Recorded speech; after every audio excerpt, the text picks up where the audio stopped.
ओम शांति। ओम शांति। ओम शांति। हमारा आज का विषय बहुत ही सुंदर है। स्वदर्शन चक्रधारी से विश्व चक्रवर्ती महाराजा।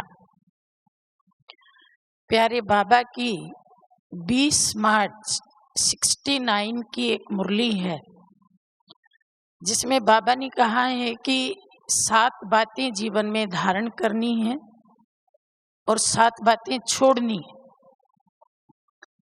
तो धारण करने वाली और छोड़ने वाली बातें कौन कौन सी हैं? छोड़ने वाली हैं 5 विकार और साथ में आलस्य और भय।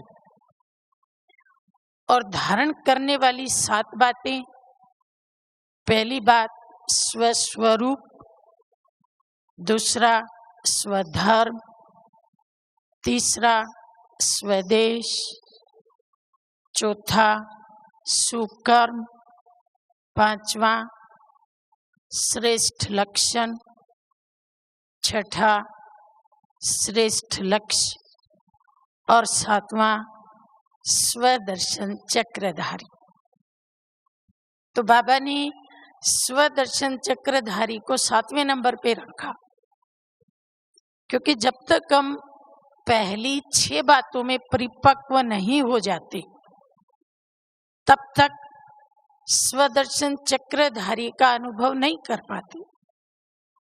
तो पहली बात थी स्वस्वरूप, अर्थात आत्म भाव की गहन अनुभूति, स्पष्ट अनुभूति, मेहनत वाली नहीं, लेकिन नेचुरल अनुभूति कि मैं हूं ही आत्मा, शरीर तो मेरा है और मेरे और मैं में अंतर होता है।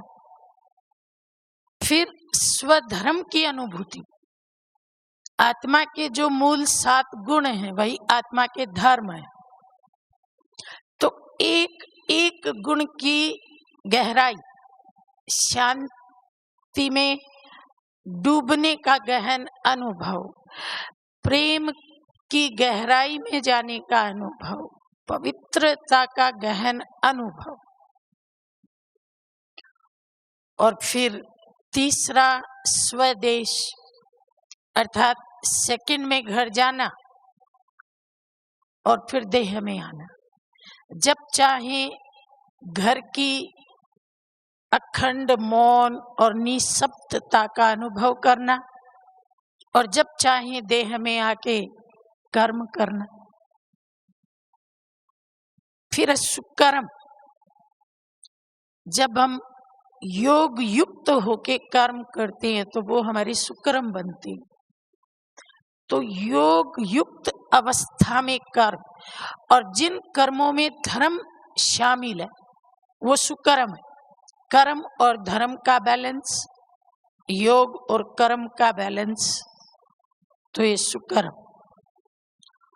और फिर स्व लक्ष्य, लक्ष्य की अनुभूति। लक्ष्य जैसे सामने, जैसे बाबा कहते थे कि कपड़ा खूंटी पे टंगा होता है, ऐसे सतयुगी शरीर सामने खूंटी पे है, उतारा और पहना। और फिर लक्षण, जितने भी दैवी गुण हैं वो हमारे श्रेष्ठ लक्षण हैं। तो इन 6 सीढ़ियों को अच्छे से पार करने के बाद हम स्वदर्शन चक्रधारी बनते हैं। एक बाबा का भूख का संदेश है 5/10/2011 का, जिसमें बाबा ने कहा कि शरीर को हेल्दी बनाने के लिए हम एक्सरसाइज करते हैं। एक्सरसाइज से शरीर की मांसपेशियां मजबूत होती हैं, लेकिन बाबा आप बच्चों को ऐसी एक्सरसाइज बताएंगे जिससे आपका मन मजबूत होगा, व्यर्थ संकल्प खत्म हो जाएंगे, फुल स्टॉप तुरंत लग जाएगा, क्यों क्या सारे प्रश्न गायब हो जाएंगे। तो बाबा ने कहा जैसे पंचमुखी ब्रह्मा का गायन है, ऐसे आप बच्चे भी 5 स्वरूपों वाले हैं। और उसमें बाबा ने स्वदर्शन चक्रधारी बनने के जो 5 स्वरूप है उनका वर्णन किया। पहला स्वरूप है, मैं चमकता हुआ सितारा हूं। तो जब हम चमकते हुए सितारे परम धाम में थे, वो भी हमारा बहुत सुंदर अनादि स्वरूप है। झाड़ के चित्र में हम देखते हैं करोड़ों आत्माएं, लेकिन हम आत्माएं अति विशेष निराकारी दुनिया में भी हमारा स्थान, हमारा स्वरूप औरों से श्रेष्ठ है। जैसे चांद के नजदीक कोई बहुत तेजस्वी सितारा होता है, सबका ध्यान आकर्षित करता है, तो झाड़ के चित्र में हम नियरेस्ट और डियरेस्ट, एकदम परम सितारे के नजदीक चमकने वाले तेजोमय सितारे।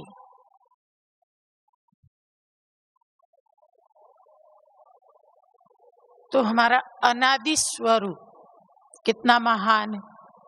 भले हम अनादि स्वरूप में बहुत कम समय रहते हैं, क्योंकि हीरो पार्टधारी ज्यादा समय रंगमंच पे अपने कदमों के निशान छोड़ते हैं, लेकिन अनादि स्वरूप में भले हम कम समय में रहते, लेकिन बाप के बिल्कुल करीब, बाप की सर्व शक्तियों के अधिकारी बनकर के रहते हैं। और फिर दूसरा स्वरूप है आदि रूप, देवताई रूप। ये देवताई रूप भी साकारी जगत में सर्वश्रेष्ठ रूप है। यूं तो 850 करोड़ आत्माएं रंगमंच पे खेल करती हैं, लेकिन देवताओं की शान ही निराली है। चाहे वो चेतन में है, चाहे उनकी जड़ यादगार है। चेतन में है तो सारी पृथ्वी के मालिक हैं, स्तो प्रधान, सुखों को भोगते हैं। तन से भी सुंदर, मन से भी सुंदर, संबंध भी सुंदर, प्रकृति भी सुंदर। अप्राप्त नहीं कोई वस्तु देवताओं के खजाने में। 2 ताजधारी देवताओं की बाबा ने 2 मुख्य विशेषताएं बताई हैं। एक, दिव्य गुणों से संपन्न। बाबा ने कहा था कि संगम युग में आपको 9 लखा हार नहीं मिलता, लेकिन 9 लखा हार दिव्य गुणों के श्रृंगार के आगे कुछ भी नहीं। बाबा आपके रोम रोम को, हर एक इंद्री को सजा रही, गुणों के गहनों से, धारणाओं के गहनों से। तो ये हमारी असली संपदा है। सद्गुण ही संपदा है। संगम युग में हम उस सद्गुण रूपी संपदा से बहुत धनी हैं। सबसे अधिक धनवान हम, सबसे गरीब वही है जिसके पास सद्गुण नहीं।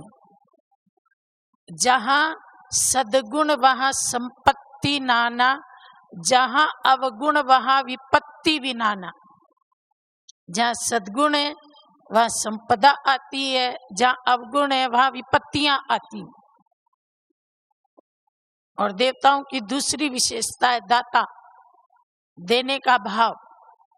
इसलिए देवताओं का हाथ देने की पोज में दिखाते। ये कितना सुंदर पोज है, कितना आकर्षित करता है। इस पोज के दर्शन करने के लिए लोग मंदिरों में जाते। एक ये वाला पोज होता है, मांगने वाला। अगर कोई दिख भी जाए तो लोग मुंह फेर लेते हैं। और कोई व्यक्ति कितना भी अमीर हो, जब वो मांगता है तो उसका हाथ नीचे हो जाता है और देने वाले का हाथ हमेशा ऊपर होता है। तो देवता साकारी शरीर में तो सतयुग में होंगे, लेकिन देवताओं की क्वालिफिकेशन तो अभी हमारे जीवन में, प्रैक्टिकल जीवन में तो हमको ये देखना है कि हमको देवता बनना है, इसलिए कभी भी हमारा हाथ ऐसे ना हो। हाथ ऐसे नहीं होता पर मन हो जाता है, पहले ये करे तो मैं करूं, पहले ये बदले तो मैं बदलूं, ये सैल्वेशन मिले तो मैं सेवा करूं। ये भी एक प्रकार का भिखारीपन। अनकंडीशनल गिविंग, बिना किसी शर्त के देना, उसको कहते हैं दाता।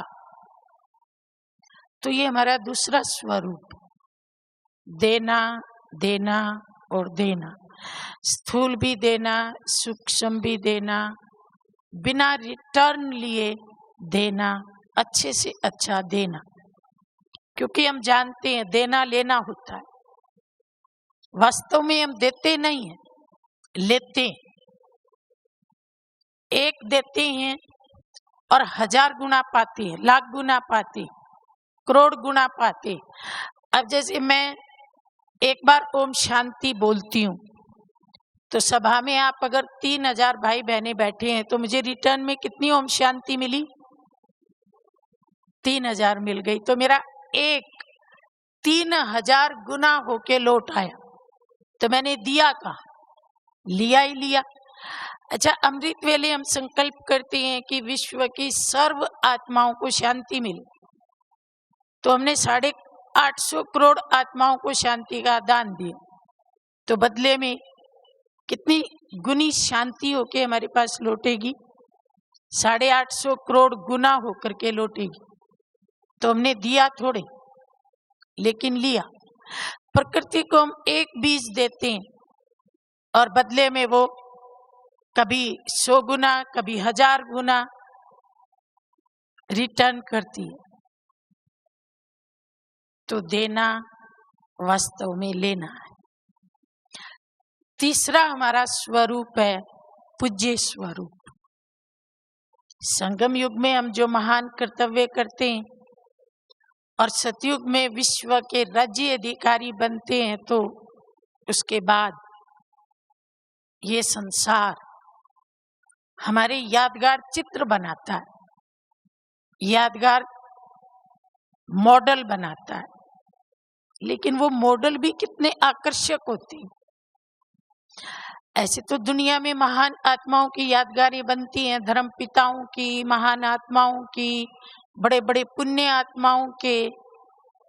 लेकिन उनकी यादगारों में और हमारे पूज्य स्वरूप में रात दिन का अंतर है।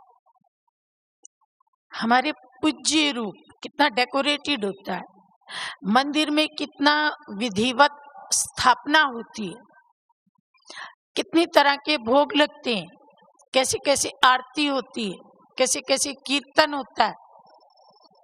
मूर्ति की पूजा करने वाला कितनी शुद्धि की पालना करता है। कहीं छत्र है, तो कहीं मुकुट है, तो कहीं सिंहासन है, तो कहीं पांव के नीचे रतन जड़ित चौकी है, कितने गहने हैं। और दूसरी तरफ यादगारें देखिए, स्टैचू बना देते हैं, कहीं भी खड़ा कर देते हैं, मिट्टी धूल गिरती रहती है, वातावरण की गंदगी गिरती रहती है, धूप में भी खड़े रहते हैं, आंधी बरसात में भी ऐसे ही खड़े रहते हैं। लेकिन देवताओं को तो बहुत सुंदर मंडप या बहुत सुंदर छत के नीचे रखा जाता है और जगह भी कितनी विशाल दी जाती है। कई कई मंदिर तो कई कई एकड़ तक फैले रहते हैं। कितने कितने दर्शन होते हैं, दिन में 4 दर्शन, 8 दर्शन, कितनी बार ड्रेस बदली जाती है। तो ये हमारा पूज्य स्वरूप है। और उसके बाद चौथा है ब्राह्मण स्वरूप, वर्तमान स्वरूप। ब्राह्मण अर्थात सर्वशक्ति संपन्न। ऐसे तो अष्ट शक्तियों का चित्र हमारी किताब में है, लेकिन बाबा कहते हैं शक्तियां केवल 8 नहीं, बहुत शक्तियां हैं। हाँ, ये 8 मुख्य हैं। इनको अगर हम धारण कर लें तो बाकी शक्तियां पीछे पीछे आ जाएंगी। भूलने की शक्ति, याद करने की शक्ति, परिवर्तन शक्ति, रोकने की शक्ति, मोड़ने की शक्ति, संग्रह की शक्ति, संग्राम की शक्ति, बहुत सारी शक्तियां हैं। तो ब्राह्मण अर्थात माया जीत, क्योंकि ये शक्तियां ही तो माया पर विजय प्राप्त कराती। और जब हम ब्राह्मण रूप से फिसल करके क्षत्रिय रूप में आ जाते हैं तो फिर युद्ध करना पड़ता है, परिस्थितियों पर विजय नहीं प्राप्त कर पाते। तो क्षत्रिय अर्थात युद्धरत और ब्राह्मण अर्थात माया जीत। ब्राह्मण शक्तियों को समय पर यूज करता है और क्षत्रिय शक्तियां होते हुए भी समय पे यूज नहीं कर पाता। ज्ञान के पॉइंट भी हमारी शक्ति है, गुण भी हमारी शक्तियां बन जाते हैं जब लगातार हम किसी गुण को धारण करते हैं। जैसे पवित्रता एक गुण है, लेकिन लंबे काल की पवित्रता की धारणा हमारी शक्ति बन जाती है। लंबे काल की ज्ञान की धारणा, ज्ञान की स्मृति हमारी शक्ति बन जाती है। लेकिन समय पर यूज करना ये आना चाहिए। और समय पर अगर हम यूज नहीं करते, चूक जाते हैं, तो शक्ति होते भी फिर हार हो जाती है। जैसे एक बार एक परिवार में एक माता और एक भाई युगल ज्ञान में चलते थे। तो युगल तो ज्ञान में बहुत पक्के थे, माता ठीक ठीक चल रही थी। तो एक दिन उनका पड़ोसी आया, कहता हमको सीढ़ी दे दो। तो माता तो देना नहीं चाहती थी, लेकिन भाई जी बड़े उदार दिल वाले थे, तो उन्होंने कहा दे देते हैं। तो माता ने कहा पहले पूछो सीढ़ी लौटाएंगे कब। तो उसने कहा काम होते ही मैं कल लौटा दूंगा, लेकिन सीढ़ी नहीं लौटाई। तो ये माता ने भाई को बोला कि देखो सीढ़ी तो आई नहीं। अब भाई तो थोड़ा भोला भोला था, तो उसने कहा कोई बात नहीं है, ड्रामा में जब आई थी तब आ जाएगी। और जैसे ही उसने ये बोला तो माता तो लाल पीली हो गई और खूब हंगामा हुआ। और उसके बाद वो भाई आश्रम पे आया और बाद में दोनों में सुलह कराई गई। अब देखिए, ज्ञान की एक पॉइंट है ड्रामा, लेकिन ये कब और कहाँ यूज करना है। तो हमारे पास ज्ञान की पॉइंट है, वो हमारी शक्ति है। लेकिन जब कोई व्यक्ति क्रोध में है तो हमें कौन सा पॉइंट यूज करना है ताकि उस व्यक्ति का क्रोध शांत हो। इस आधार पर हम ब्राह्मण बनते हैं।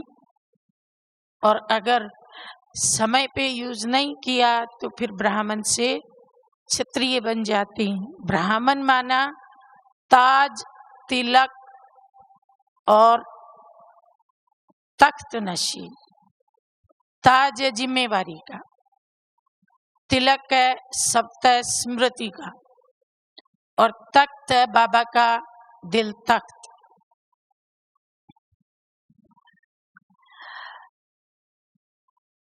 क्षत्रिय माना अभी अभी ताज तख्त तिलकधारी, अभी अभी हलचल में, अभी अभी डावाडोल। तो बाबा ने हमको ब्राह्मण बनाया है, क्षत्रिय नहीं बनाया। और ब्राह्मण माना सदा मौज में, सीरत और सूरत सदा रूहानी। लेकिन क्षत्रिय माना कभी मौज में और कभी मुंझे हुए, कभी लक्ष्य और लक्षण एक समान और कभी दोनों में अंतर, कभी करनी और कथनी एक समान और कभी दोनों में अंतर। तो बाबा ने कहा ये चेक करना है कि सारा दिन में ब्राह्मण कितना समय रहे, मौज में कितना समय रहे, और सारा दिन में क्षत्रिय कब कब बन गए। और चेक करने के बाद चेंज भी करना है। चेंज करना माना परिवर्तन शक्ति को यूज करना। शक्ति है लेकिन शक्ति होते हुए भी कई बार परिस्थिति आई, शक्ति है पर यूज नहीं हुई, तो शक्तिशाली तो नहीं कहेंगे। तो समय पर शक्ति को यूज करना और परिस्थिति को पार करना, ये है ब्राह्मण की विशेषता। और उसके बाद है फरिश्ता स्वरूप। फरिश्ता माना डबल लाइट, लाइट माना हल्का, माना बोझ नहीं। लेकिन कभी कभी माया आकर्षण में लाकर के बोझ का टोकरा सिर पे रख देती है, पराधीन बना लेती है। या तो है स्वराज्य अधिकारी या तो है पराधीन। पराधीन माना परवश, और जब परवश हो जाते हैं तो भाषा कौन सी होती है? मैं चाहता तो नहीं था, पर पता नहीं ऐसा क्यों हो जाता है। मैं चाहता नहीं था पर पता नहीं बोल निकल गया, पता नहीं कर्म ऐसे हो गया, पता नहीं संकल्प ऐसे चल गया। तो ये पता नहीं की स्थिति परवश की स्थिति है। राजा माना स्वतंत्र, और नहीं तो पराधीन। तो बाबा ने कहा पराधीन के संकल्प कैसे होंगे? ये क्यों हुआ, ये क्या हुआ, ऐसे नहीं होना चाहिए था, ऐसे तो ठीक नहीं है, क्यों, क्या, कैसे। तो बाबा ने कहा इसको कहते हैं मूंझने की स्थिति। और जब मूंझने की स्थिति आए तो उसके लिए क्या करना है? जब मूंझ जाए, अंदर में उलझन आए, दुविधा आए, उधेड़ बुन आए, दिस और दैट निर्णय ना हो पाए, तो क्या करना है? तो बाबा ने कहा अपना पहला पाठ याद करो। हम ब्राह्मणों का पहला पाठ क्या है? मैं कौन हूं? इसका उत्तर ये है कि मैं आत्मा तो हूं, पर कौन सी आत्मा? संडे की मुरली में बाबा ने एक स्वमान के ऊपर चिंतन करने की बात कही थी। मैं नूरे रतन, नूरे रतन की विशेषता क्या है, नूरे रतन में क्या क्या गुण हैं, नूरे रतन का कर्तव्य क्या है। तो ऐसे ही मैं कौन हूं? मैं मस्तक मणि हूं, मैं नूरे रतन हूं, मैं कल्प कल्प की विजयी हूं, मैं दिल तख्त नशीन हूं। मैं कौन हूं? ये याद करो। बाबा ने कहा रोज की मुरली में तो बहुत स्वमान आते, तो जब आप उनको याद करेंगे, उनके स्वरूप में टिकेंगे, तो मूंझ खत्म हो जाएगी, उलझन खत्म हो जाएगी, मौज का अनुभव होगा। फिर फरिश्ता माना डबल लाइट, केवल परिस्थितियों के समय नहीं, लेकिन रोजमर्रा की दिनचर्या में एक दो के संबंध संपर्क में आते भाव स्वभाव में भी लाइट रहना, हल्का रहना। हमारा भाव स्वभाव लाइट है, हल्का है। संबंध भी सबके साथ हमारे हल्के, संपर्क में भी हम सबके साथ हल्के हैं। कोई बात भारी करने वाली आती नहीं है, आती है तो हम उसको इग्नोर कर देते, हम सबके साथ लाइट रहते। ये फरिश्ते का रूप। बाबा ने कहा जो लाइट चीज होती है ना, वो सबको पसंद आती है। आजकल तो जमाना ही लाइट वेट का है, हर चीज लाइट वेट की चाहिए। बाजार में अगर कोई चीज भारी हो तो पसंद ही नहीं आती। तो जैसे लाइट वेट की चीजें पसंद आती हैं, आपसी रिलेशन में भी हम लाइट, भारी करने वाली बात को भी हम लाइट बना देते। बाबा ने कहा कि 95% आपसी संबंध लाइट होने चाहिए। 5% की बाबा मार्जिन दे रहे, लेकिन वो 5% भी कवर कर लो। कई बार कई बच्चे कहते हैं बाबा हम तो लाइट रहते हैं, लेकिन दूसरे वाले हमें समझते ही नहीं है। तो इसके लिए भी बाबा ने कहा कि अगर आप लाइट हैं तो अपनी विल पावर से अपनी लाइटनेस की पहचान दूसरों को करवाओ। ये भी आपको ही करना है। और इसके लिए अपनी वृत्ति और अपने कर्म को परिवर्तन करने की जरूरत है। और वृत्ति और कर्म को परिवर्तन करने के लिए एक गुण की आवश्यकता है, वो है सहनशीलता। तो जो हमारे लाइटनेस को नहीं पहचानते वो भी पहचान जाएंगे, पर इसके लिए सहनशीलता चाहिए। सहनशीलता बहुत बड़ा गुण है। बताते हैं कि जापान का एक राजा था यामातो, उसका मंत्री था जिसका 5 पीढ़ियों से परिवार इकट्ठा था। एक छत के नीचे 1000 लोग इकट्ठा भोजन करते थे। तो राजा एक दिन मंत्री के घर गया, देखने गया सब लोग इकट्ठे कैसे रहते हैं। तो मंत्री के परिवार ने उसकी बहुत आवभगत की।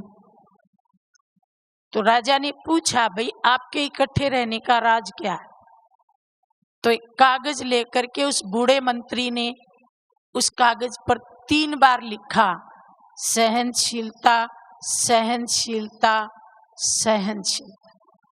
और फिर कहा कि राजन अगर सहनशीलता हो तो एक परिवार क्या सारा विश्व भी एक परिवार बन सकता है। तो अगर हमारे में सहनशीलता हो और हमारी वृत्ति और कर्म श्रेष्ठ हो तो हमारे लाइटनेस को लोग अपने आप पहचानेंगे। फिर फरिश्ते की तीसरी विशेषता है, फरिश्ता अर्थात ना दे के संबंधों से रिश्ता। बाबा ने एक मुरली में हंसी हंसी में कहा था कि ऐसे तो बच्चे कहते हैं हम दे दे के संबंधों से परे हो गए, दे दे के संबंधों से परे हो गए, लेकिन जब कोई ब्राह्मण जीवन में परिस्थिति आती है ना तो पहले वो काका चाचा मामा ही याद आते हैं। तो बाबा कहते हैं अरे जो रिश्ते मर गए थे वो दोबारा जिंदा हो गए। तो परिस्थिति किनारे का अनुभव कराने के बजाय परिवार वालों के सहारे का अनुभव कराती है। अमुक मेरा सहारा है, मेरी मदद करेगा, अमुक मेरा सहारा है, मेरी मदद करेगा। लेकिन बाबा ने कहा उनसे तो किनारा करना है और सहारा केवल एक बाप को बनाना है। तो ये जो अचानक अटैचमेंट जाग जाती है ये तो आत्मा को कमजोर कर देती है। लौकिक दुनिया में भी अटैचमेंट व्यक्ति को कमजोर करती है। और हम तो हैं ही अलौकिक, हमारी तो ताकत ही डिटैच होना है। हमारी तो सारी शक्ति ही न्यारे रहने में है, न्यारा और प्यार। देह के संबंधों से न्यारा भी और फिर उनका प्यारा भी। लौकिक जीवन में अटैचमेंट कितनी खतरनाक है। एक छोटी घटना मुझे याद आ रही है। एक बार एक महिला के यानी कि एक परिवार में 4 पुत्र थे। 3 पुत्र देश सेवा में चले गए। देश से उनका बहुत प्रेम था, हृदय में देशभक्ति थी और देश के ऊपर कुर्बान होने का जज्बा था। और तीनों ही अलग अलग युद्धों में शहीद हो गए। जो चौथा सबसे छोटा बच्चा था वो अभी पढ़ाई कर रहा था और कभी कभार कहता था कि मैं भी देश सेवा में जाऊंगा, मैं भी देश सेवा, बस पढ़ाई पूरी होते ही मैं भी सेना में जाऊंगा। तो माँ सोचती थी कि मेरा चौथा बेटा भी चला जाएगा और जैसे 3 शहीद हो गए कहीं ये भी ना शहीद हो जाए। तो अंदर में सोचती थी कि ये तो मेरी आंखों के सामने ही रहना चाहिए, जाना नहीं चाहिए। तो अचानक वो छोटा बच्चा एक दिन बीमार पड़ गया, बुखार, हल्का बुखार आया और उनका फैमिली डॉक्टर आया, दवाई दे गया और बोला कल तक ठीक हो जाएगा, लेकिन बच्चा तो कल तक ठीक ही नहीं हुआ। अगले दिन वैद्य फिर आया और उसने थोड़ी सी स्ट्रॉन्ग दवा दी और बोला कल तक ठीक हो जाएगा। वो फिर भी ठीक नहीं हुआ और बीमारी और ही बढ़ गई। तो वो स्ट्रॉन्ग दवा देता रहा और बीमारी बढ़ती रही। तो उसके मन में एक डाउट पैदा हुआ, मेरी दवा कभी भी फेल नहीं हुई, तो फेल होने के पीछे कोई बड़ा षड्यंत्र होगा।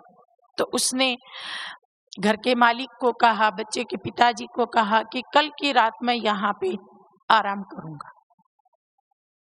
कहा ठीक है, मैं रात को बच्चे की निगरानी करूंगा। बोला ठीक है।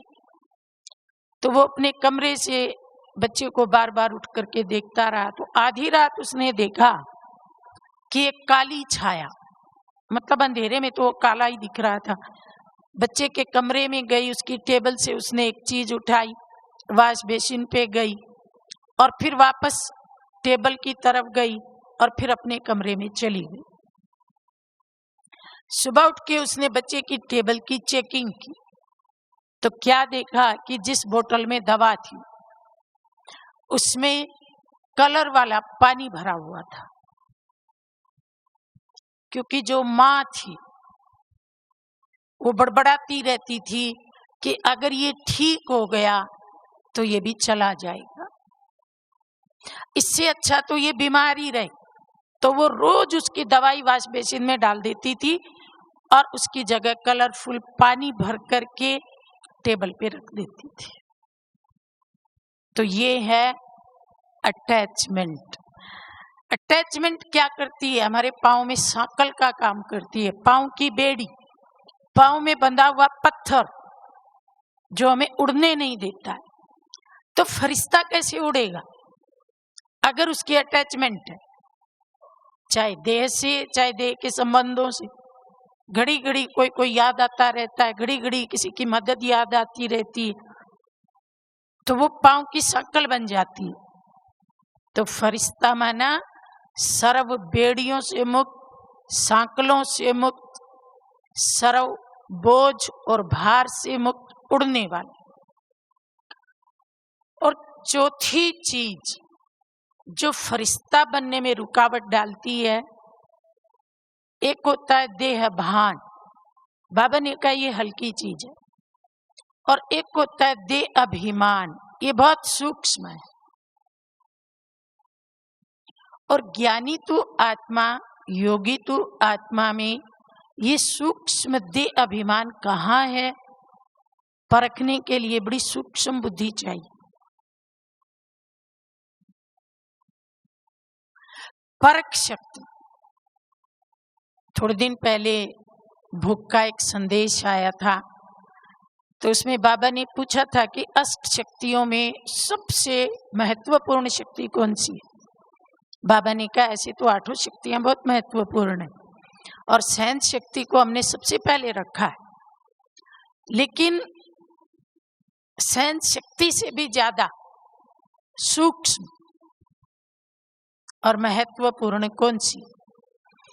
और फिर बाबा ने खुद ही उत्तर दिया था कि सबसे महत्वपूर्ण है परख शक्ति, क्योंकि परख शक्ति के अभाव में ब्राह्मण परिवर्तन नहीं हो पाते, ब्राह्मण धोखा खा जाते हैं।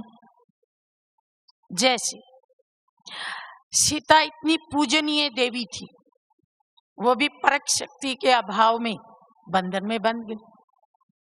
हिरण सोने का नहीं होता, वो परख ही नहीं पाई।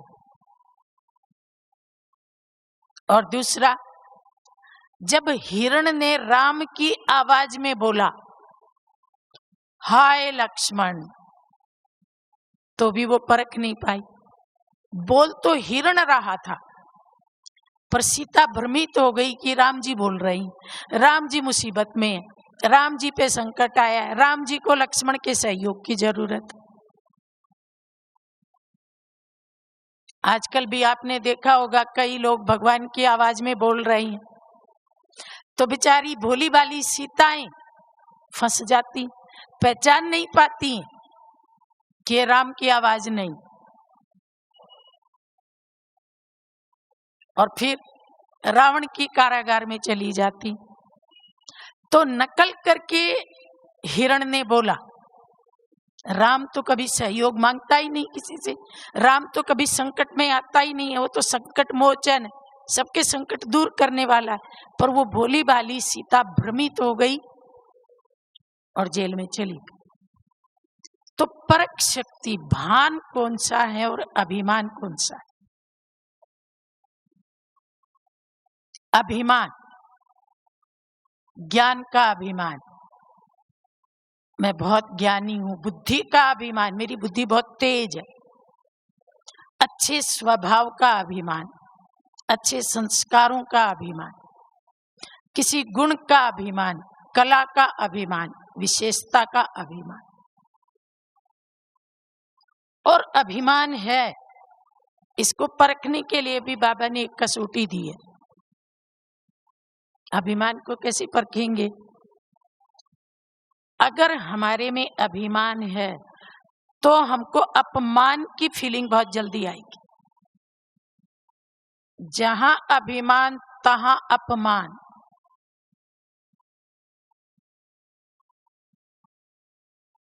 मुझे आगे नहीं रखा गया, मेरी बात नहीं मानी गई, मुझे ऊंची जगह पे नहीं बिठाया गया, अपमान की फीलिंग। मेरा योग्य सत्कार नहीं हुआ, मुझे योग्य मान शान और नाम नहीं मिला, अपमान की फीलिंग। क्योंकि अभिमान अपमान अनुभव कराता है। और जो नम्र है वो हर हाल में खुश, मौज में, क्योंकि पता है संगम युग में हम सब वर्ल्ड सर्वेंट, विश्व सेवाधारी, और वनवाह में भी। तो वनवाह में कोई सुविधाएं थोड़े होती, और जो विश्व सेवक है वो किसी चीज की मांगनी थोड़े करता है।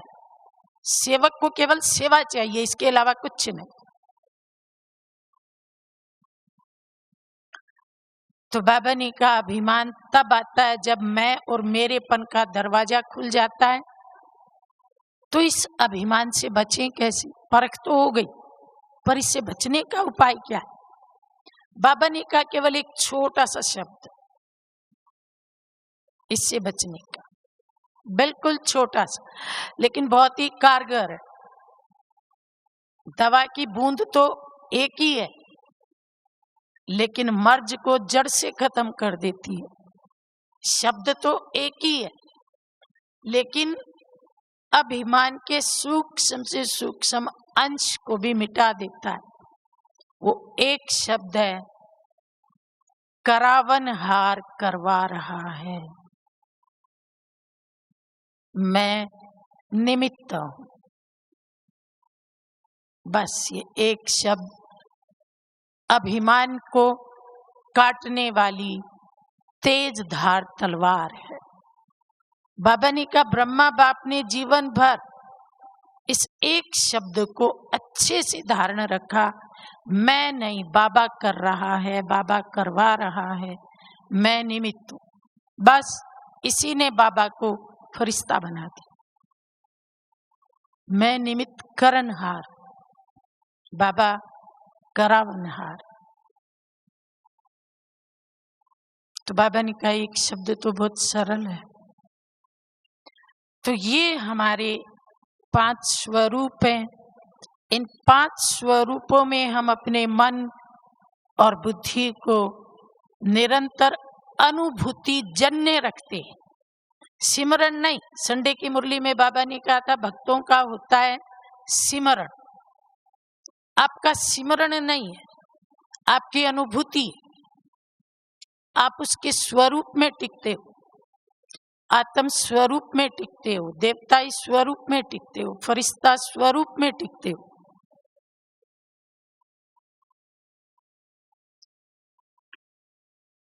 तो जो स्वदर्शन चक्रधारी है वही छत्रधारी है। 21/1/87 की एक मुरली है जिसमें बाबा ने बोला चक्रधारी ही छत्रधारी है। तो जो स्वदर्शन चक्र को धारण करेगा वही भविष्य में विश्व चक्रवर्ती बनेगा। यहाँ चक्र भविष्य में चक्रवर्ती राजा बनाएगा। और बाबा ने कहा यहाँ का जो चक्र है, जो चक्र धारण करते हो, उसकी निशानी क्या है? संगम युग में ही आपके चारों ओर लाइट का चक्र आ जाता है। ऐसे कोई देवताओं की तरह से विजिबल प्रकाश नहीं, लेकिन चेहरे पे रूहानियत, हल्कापन, पॉजिटिविटी, उमंग, उत्साह है। उसके कारण जो ओरा बनता है हमारे चारों ओर वाइट वाइट, संगम युग का वो चक्र है। स्वदर्शन चक्रधारी संगम युग में लाइट के चक्रधारी बन जाते हैं। तो जो लाइट का चक्र धारण करेगा, स्वदर्शन चक्र धारण करेगा, वो 4 चक्रों से मुक्त हो जाएगा। 4 चक्र कौन कौन से हैं? नंबर 1, देह की स्मृति का चक्र।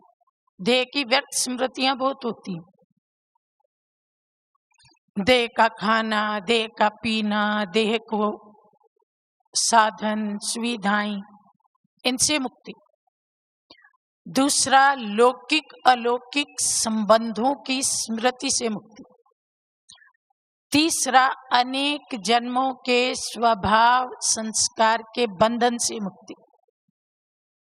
और चौथा, प्रकृति के अनेक आकर्षणमय पदार्थों के चक्र से मुक्ति। तो ये निशानी है स्वदर्शन चक्रधारी सो भविष्य चक्रवर्ती महाराजा की वर्तमान समय। लेकिन एक दूसरा चक्र भी है, वो माया का चक्र है। तो जो स्वदर्शन चक्रधारी नहीं बनते वो माया के चक्र में आ जाते हैं। और माया के चक्र वाले की निशानी क्या होगी? वो ताजधारी नहीं, लेकिन बोझधारी होगा। वो कर्जदार और मर्जदार होगा। और वो हर बात में क्यों और क्या के प्रश्न पैदा करेगा। ये क्यों हुआ, ये क्या हुआ, ऐसे नहीं होना चाहिए था। तो ये जो क्यों और क्या के प्रश्न हैं, इनके भी 3 स्तर हैं। पहला अपने प्रति, दूसरा ब्राह्मण परिवार के प्रति, और तीसरा स्वयं सर्वशक्तिवान बाप के प्रति। अपने प्रति उसके मन में क्या क्वेश्चन होंगे? जो माया के चक्रों में फंसा हुआ है, जो स्वदर्शन चक्रधारी नहीं, उसकी निशानी अपने प्रति वो 4 प्रश्न करता रहेगा। पहला, क्या मैं सफलता मूर्त बन पाऊंगा? दूसरा, क्या मैं समीप आत्मा बन सकूंगा? तीसरा, क्या मैं सबके साथ स्वभाव संस्कार मिला पाऊंगा? चौथा, क्या मैं स्वयं संतुष्ट रह पाऊंगा? अपने आप से बार बार वो प्रश्न करता रहेगा, क्या ऐसा हो पाएगा, क्या ऐसा हो पाएगा। फिर दूसरा, ब्राह्मण परिवार के प्रति उसके मन में प्रश्न होंगे। ये 3 प्रश्न होंगे। पहला प्रश्न, ये मेरे से ऐसे क्यों चलते हैं? इसका विस्तार तो बहुत है। ये मुझे ऐसे क्यों बोलते हैं, ये मुझे ऐसे क्यों देखते हैं, ये मुझे बैठने की यही जगह क्यों देते हैं, ये मेरे साथ ऐसा व्यवहार क्यों करते हैं। तो ये ब्राह्मण परिवार के प्रति प्रश्न। फिर दूसरा प्रश्न, ये मुझे आगे क्यों नहीं बढ़ाते, ये मुझे विशेष सहयोग क्यों नहीं देते, ब्राह्मण परिवार के प्रति। और तीसरा, ये मुझे मान शान की प्राप्ति क्यों नहीं करवाते। ये 3 प्रश्न हमेशा ब्राह्मण परिवार के प्रति, जो माया के चक्र को धारण करता है, उसके ये 3 प्रश्न ब्राह्मण परिवार के प्रति, और फिर भगवान के प्रति 5 प्रश्न। अगर बाबा आप सर्वशक्तिवान हैं तो मेरी बुद्धि को अच्छा क्यों नहीं बना देते? अगर आप नजर से निहाल करने वाले हैं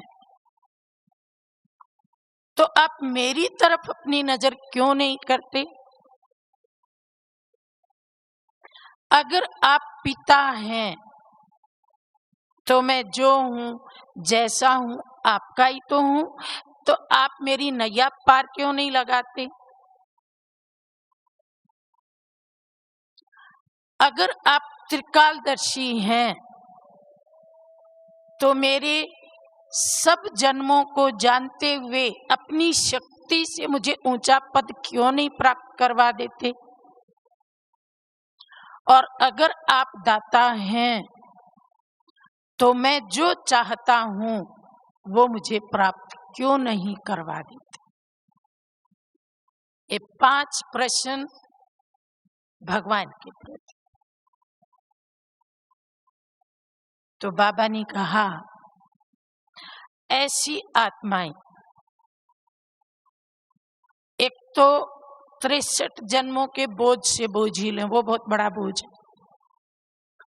और ऐसी आत्माएं और बोझ चढ़ा लेती हैं। कैसे? भगवान जो इतनी सुंदर पालना दे रहा है, इतना प्यार, इतना ज्ञान, तो हम बच्चों का फर्ज है कि हम उसको रिटर्न दें, लेकिन हम तो रिटर्न में उल्हाने दे रहे हैं, फर्ज अदा ही नहीं कर रहे हैं, तो हम पे कर्ज चढ़ जाता है, और ये कर्ज कमजोरियों का मर्ज बन जाता है। तो ऐसी आत्मा कर्जदार और मर्जदार बन जाती है, कमजोर बन जाती है, बोझिल बन जाती है, भारी बन जाती है। फिर उसके शब्द क्या होते हैं? योग लगता नहीं है, योग में अनुभूति नहीं होती है, मंजिल बड़ी दूर दिखाई देती है। ये माया के चक्र वाली आत्मा की निशानी। तो बाबा भी ऐसे बच्चों को देख के रहम करते हैं, और रहम दिल बाप ऐसे बच्चों को कहते हैं, बच्चे आप कमजोर हैं तो कोई बात नहीं है, आप एक छोटा सा काम करो। कितनी भी कमजोर आत्मा हो, वो छोटा सा काम तो कमजोर से कमजोर आत्मा भी कर सकती है। आप कहते हो ना योग नहीं लगता है, कोई बात नहीं, आप केवल 1 सेकंड कितना होता है? केवल 1 सेकंड सच्चे दिल से सर्व संबंधों से बाप को याद करो। केवल 1 सेकंड सच्चे दिल से सर्व संबंधों से। तो जब सच्चे दिल से सर्व संबंधों से बाप को याद करेंगे तो उस याद में जो अनुभूति होगी वो बार बार आपको याद की तरफ खींचती रहेगी। और 1 सेकंड आपने सच्चे दिल से बाप को याद किया तो उसके रिटर्न में बाप आपको पदम गुणा मदद करेंगे। यानी कि 1 सेकंड याद की हिम्मत का कदम आपने बढ़ाया तो पदम गुणा मदद बाप से मिलेगी। बाबा ने कहा इससे सरल और क्या हो सकता है? 1 सेकंड का पुरुषार्थ, इससे सरल और क्या हो सकता है? और फिर बाबा ने हंसी हंसी में कहा कि क्या आपकी तरफ से योग भी बाबा लगाए? बहुत नाजुक बच्चे हैं तो कई बार नाजों से चलते हैं। बाबा ने कहा इतने नाजुक मत बनो, नाजों से मत चलो, राजों से चलो, राजयुक्त बनो, युक्ति युक्त बनो, लेकिन नाजुक मत बनो। तो स्वदर्शन चक्रधारी बनेंगे तो विश्व के चक्रवर्ती राजा बनेंगे, और अगर माया के चक्रों में आ गए तो कर्जदार और मर्जदार बन जाएंगे। इसलिए हम बच्चों को सावधान रहना है। बाबा की एक और मुरली है जिसमें एक बच्चे ने बाबा से सवाल पूछा कि मैं भविष्य में क्या बनूंगा, राजा बनूंगा, साहूकार बनूंगा या प्रजा बनूंगा। तो उसके लिए भी बाबा ने कहा कि बाबा को बताने की जरूरत ही नहीं है, आप अपनी दिन भर की दिनचर्या को देखो और खुद ही रिजल्ट निकालो।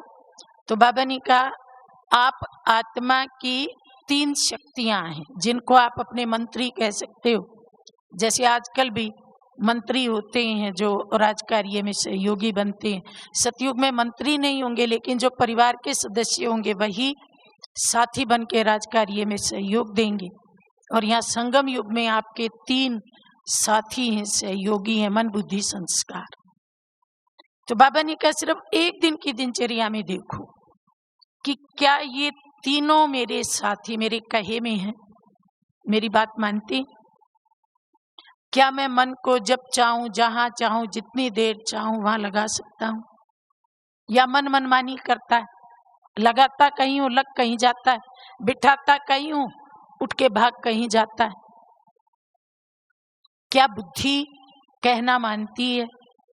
बुद्धि आज्ञाकारी है या बुद्धि भटकती है? बुद्धि को मैं दृश्य कोई दिखाता हूं और वो कोई अन्य दृश्य इमर्ज कर लेती है।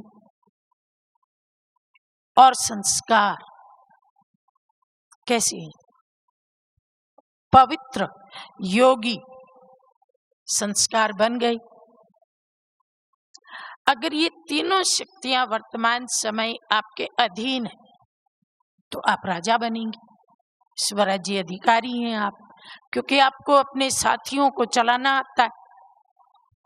अगर कहती हैं कि बाबा कुछ समय तो कहना मानती है, कुछ समय कहना नहीं मानती, तो बाबा ने कहा फिर आप राजा भी कुछ समय बनेंगे और कुछ समय नहीं बनेंगे। कई कहते हैं कि बाबा बिल्कुल ही कहना नहीं मानती, तो बाबा कहते हैं फिर तो आपके राज्य अधिकारी बनने के संस्कार नहीं है, लेकिन राज्य अधिकारियों के राज्य में आने के संस्कार, अर्थात प्रजा बनने के संस्कार। कई कहते हैं कि बाबा अभी तो कहना नहीं मानती, लेकिन अंत में कहना मान लेंगी, तो बाबा ने कहा फिर राज्य भी अंत में मिलेगा। त्रेता के अंत में थोड़े काल का राज्य मिलेगा। तो अगर बहुत काल का राजा बनना है, चक्रवर्ती राजा बनना है, तो एक तो स्वदर्शन चक्रधारी बनना है और दूसरा स्वराज्य अधिकारी बनना है, अर्थात मन बुद्धि संस्कार का कंट्रोलर बनना है, कमांडर बनना है, इनके ऊपर राज्य चलाना है। ओम शांति।